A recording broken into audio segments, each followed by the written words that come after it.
Eles caminharam para o inferno em busca de ouro.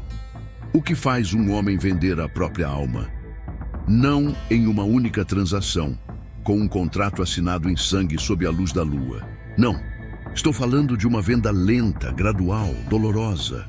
Uma venda feita em prestações, paga com suor, com medo, com fome e com a esperança mais venenosa que existe. A esperança de encontrar o ouro. Hoje, você vai ouvir a história não da riqueza que construiu o Brasil, mas da febre que quase o destruiu por dentro. A história de como o sonho de um paraíso dourado levou milhares de homens a uma jornada voluntária para o inferno. E eu fui um deles. Meu nome era Antônio, e antes da febre me tomar, minha vida era um mapa de cicatrizes nas mãos e de sonhos mortos nos olhos. Eu vivia nos arredores de São Paulo, no final do século XVII. Minha existência era ditada pelo sol e pela chuva. A terra era dura, a comida era pouca e o futuro era apenas uma repetição do presente. O maior luxo que eu conhecia era o silêncio de uma noite sem fome. A vida era uma rotina de sobrevivência, um ciclo de trabalho exaustivo por uma recompensa que mal nos mantinha de pé. Nós não vivíamos, nós apenas adiávamos a morte. E nesse mundo cinzento surgiram eles, os bandeirantes. Eles não eram como nós, eram homens de outro molde, forjados no desconhecido. Quando voltavam do sertão, pareciam fantasmas, magros, com a pele queimada de sol e os olhos afundados no crânio, mas dentro desses olhos havia uma chama, uma loucura que nunca víamos nos homens do vilarejo. Eles não falavam muito, mas quando o faziam, o mundo parava para ouvir. Eles eram a prova de que existia algo para além das nossas lavouras, algo terrível e, talvez, maravilhoso. E foi de um desses homens que o veneno começou a se espalhar. Não foi um anúncio, foi um sussurro. Um segredo compartilhado ao pé do fogo, regado a cachaça barata. Ele falou de um lugar que os nativos evitavam. Um lugar de serras e rios onde a água corria pesada.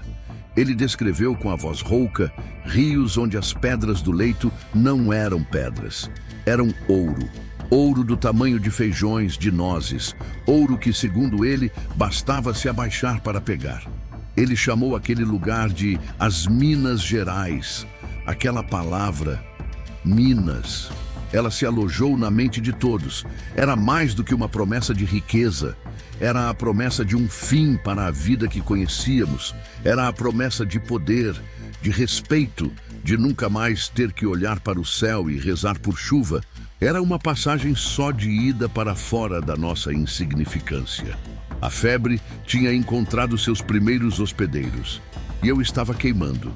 A decisão de partir foi uma guerra travada dentro da minha própria casa. Minha esposa, Maria, com seus olhos que conheciam cada linha da minha alma, viu a febre em mim antes mesmo que eu a admitisse.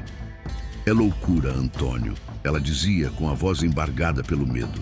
É uma história de bêbado. Você tem a nós, tem seus filhos. Esta terra, por mais pobre que seja, é nossa. Cada palavra dela era uma âncora me prendendo à razão. Mas a maré da cobiça era mais forte. Eu lhe fiz promessas que nem eu mesmo sabia se podia cumprir. Prometi voltar em 1 ano, talvez 2. Prometi comprar as melhores terras, construir uma casa de pedra, dar aos nossos filhos um futuro que nunca tivemos. Prometi a ela um mundo, e tudo o que eu tinha era a palavra de um estranho e a ganância no meu coração. A última imagem que tenho dela é seu rosto na porta da nossa cabana de pau a pique, as lágrimas escorrendo em silêncio enquanto eu me virava e me juntava a outros homens igualmente infectados pela mesma doença. Eu disse a mim mesmo que estava fazendo aquilo por eles. Mas era verdade? Ou era apenas a desculpa que a febre do ouro sussurrava no meu ouvido para me fazer caminhar? A jornada começou com canções e bravatas. Éramos um pequeno exército de sonhadores, armados com facões velhos, algumas espingardas e uma arrogância que só a ignorância pode fornecer. Mas a arrogância não dura muito no sertão. A mata nos engoliu. Era um mundo verde e úmido, um labirinto sem fim de árvores tão altas que o sol se tornava um boato distante. O ar era pesado, grosso, difícil de respirar. O silêncio era uma criatura viva, quebrada apenas pelo zumbido incessante de insetos e pelo som dos nossos próprios corações batendo de medo. A primeira semana foi sobre aprender a odiar o paraíso. As flores exóticas escondiam espinhos venenosos. Os rios cristalinos eram o lar de febres mortais. As noites não traziam descanso, apenas uma nova coleção de horrores. Os sons que vinham da escuridão, o esturro de uma onça, o silvo de uma cobra, o grito de algo que nunca identificamos. Eles entravam na alma e construíam um ninho de pavor. O primeiro homem que perdemos não foi para uma fera, foi para uma picada de cobra no tornozelo. Vimos o veneno subir por sua perna, a febre consumi-lo. Em 2 dias, ele era apenas um corpo inchado que tivemos que enterrar em uma cova rasa. Não houve cerimônia, apenas o medo de sermos os próximos. O sertão não precisava de monstros para nos matar. Ele nos matava com o calor, com a água suja, com o desespero. E ele nos matava lentamente, nos despindo da nossa civilidade, camada por camada. Logo a comida que trouxemos acabou. E a fome se tornou nossa companheira constante, uma dor surda no estômago que nunca desaparecia. A caça era rara e perigosa. Passamos a comer o que a mata nos oferecia. Larvas, raízes que amargavam na boca, pequenos macacos, coisas que semanas antes nos causariam repulsa. A fome tem esse poder. Ela apaga o homem que você foi e revela o animal que você precisa ser para sobreviver. Foi a fome que trouxe o segundo veneno, a desconfiança. Começamos a nos olhar de forma diferente. Um pedaço de carne seca guardado era motivo para uma briga de faca. Um olhar demorado para a mochila de outro homem era uma acusação. O grupo começou a se fraturar.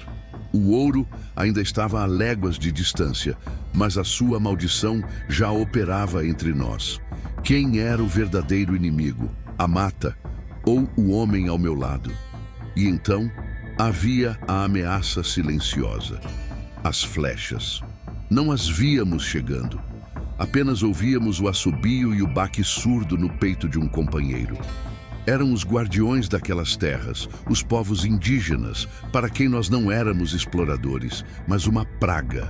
Eles nos caçavam como nós caçávamos os animais, e o medo de um ataque invisível nos deixava no limite da loucura.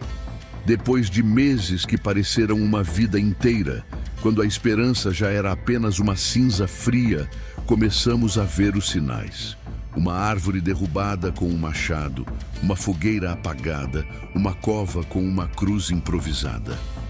Outros haviam passado por ali. Estávamos perto. Essa percepção não trouxe alegria, mas uma nova urgência, uma nova paranoia. Se outros chegaram primeiro, teriam deixado algum ouro para nós. O pensamento nos fez andar mais rápido, ignorando a dor, o cansaço. A febre estava atingindo seu ápice. E então, um dia, saímos da mata densa e demos em uma clareira. O cheiro nos atingiu primeiro. Uma mistura azeda de suor, fumaça, doença e aguardente. Depois, o som, o barulho de milhares de vozes, o tinir metálico de ferramentas batendo em pedra, o caos de um pesadelo. Nós havíamos chegado. Aquilo era um arraial. Não era uma cidade. Era uma ferida aberta na terra. Um amontoado de cabanas de barro e palha, espremidas umas contra as outras em um mar de lama vermelha. Homens de todos os tipos se moviam como insetos. Brancos, negros, mestiços, todos com a mesma expressão nos olhos. Uma mistura de exaustão e ganância selvagem. Vi brigas explodirem por nada. Vi homens sendo roubados em plena luz do dia. Não havia lei, não havia Deus. A única autoridade era a força do braço e a rapidez da faca. Eu estava parado na borda daquele inferno, com o corpo doendo, a alma em farrapos, quando vi um homem com água até a cintura no rio imundo que cortava o arraial, levantou sua bateia. Ele agirou os movimentos experientes e então parou.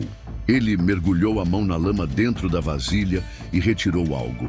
Mesmo à distância, eu vi o brilho. Era amarelo, pesado. Ele abriu um sorriso, os dentes podres à mostra. Um grito de pura euforia. E então, como lobos, outros 3 homens que estavam por perto caíram sobre ele. Houve um grito, o som de uma lâmina, e o homem do ouro afundou na água barrenta. Um dos agressores pegou a pepita da mão dele e saiu correndo, já sendo perseguido por outros. Foi nesse momento que eu entendi a resposta para a pergunta. O que faz um homem vender a própria alma é aquele brilho, aquele segundo de triunfo. A promessa de que todo o sofrimento, toda a dor, toda a brutalidade valeram a pena. A alma não é vendida de uma vez. Ela é trocada, pedaço por pedaço, por cada segundo que você segura uma promessa como aquela na mão. Você se convence de que será mais forte, mais rápido, mais esperto que o último homem que morreu por ela. Eu havia chegado ao lugar do ouro, mas olhei para minhas mãos, para a lama sob minhas unhas, e não soube dizer se tinha encontrado uma fortuna ou apenas o meu túmulo. A viagem pela mata havia terminado, mas a jornada para o coração das trevas, essa estava apenas começando. Se histórias como esta, que revelam o custo humano e os segredos sombrios por trás da construção da riqueza do Brasil, são o que te fascina, nos ajude a continuar essa jornada. Deixe seu like para que este vídeo alcance mais pessoas que precisam conhecer o outro lado da nossa história. Se inscreva no canal e ative o sino para não perder nenhum dos nossos próximos capítulos.